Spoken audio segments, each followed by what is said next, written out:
could learn about the worst mistakes that you are probably going to make when you start painting live. Wouldn't you like to know before you do it?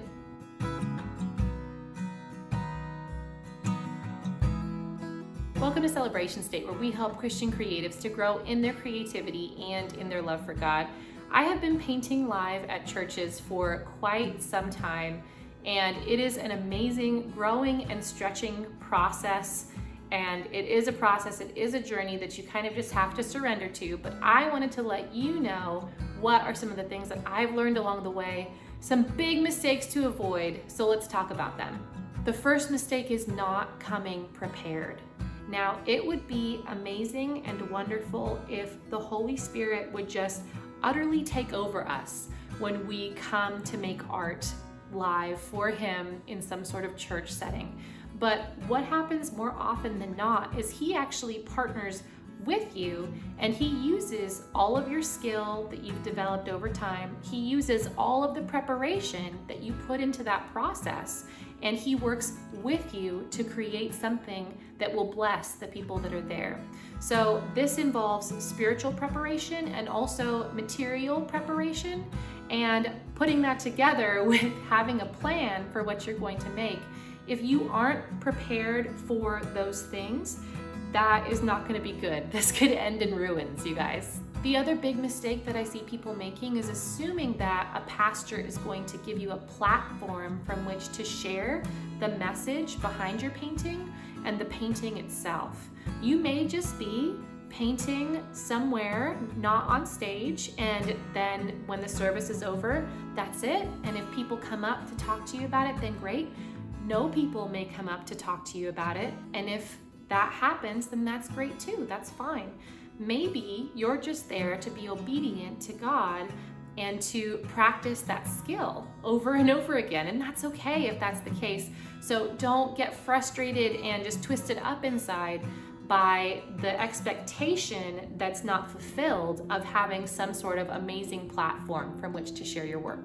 Another mistake that you might end up making is not counting the cost before you go. So creating any kind of artwork usually costs money. And we're all familiar with this, right? You need a canvas or some kind of a board. You need the materials, you need the easel. There's so many things that go into this. And if you don't just have that stuff waiting around, you're going to need to make sure that this is something that you can afford. Now, it's often the case that pastors or event coordinators will pay artists to come and create art for their church to bless their congregation, much like if a traveling speaker came to give a message, then that traveling speaker would get paid to do that for that person's time and money that went into preparing and going there. So that may be the case, but that's something that you would need to very respectfully and gently discuss with whomever is inviting you to do this. Now, if the church doesn't have the finances to pay you anything, what you can work out ahead of time is, hey, can I have a table set up in the back or maybe in the lobby that has my artwork available to sell or prints available to sell, so that I can hopefully try to recover some of the costs of creating the artwork. This is a customary thing and something that many pastors will be open to.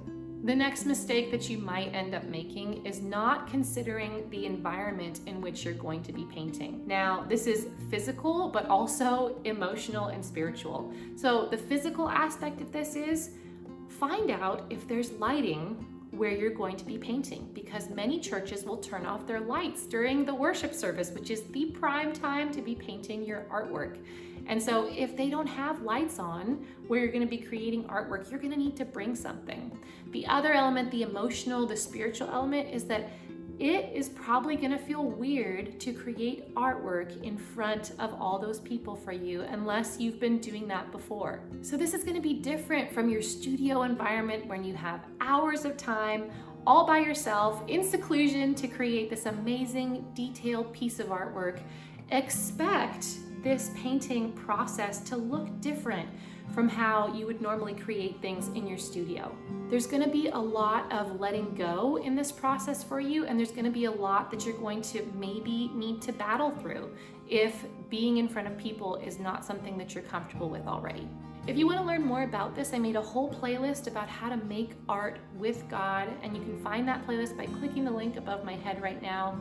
But this is a process where you're going to be learning and growing. It's okay that you don't have it all figured out yet, but I would love to come alongside of you and disciple you in this way so that you maybe don't have to fall into the same pitfalls that I've fallen into over my years of study. So please, pretty please, let me know in the comments if I can help you in any way. Let me know if you have questions, concerns. Please put them down in there so that I can help you and answer them for you. If you want to come on future creative adventures with us, don't forget to like this video and hit that subscribe button and turn on that notification bell. Thank you so much for watching. Be so blessed.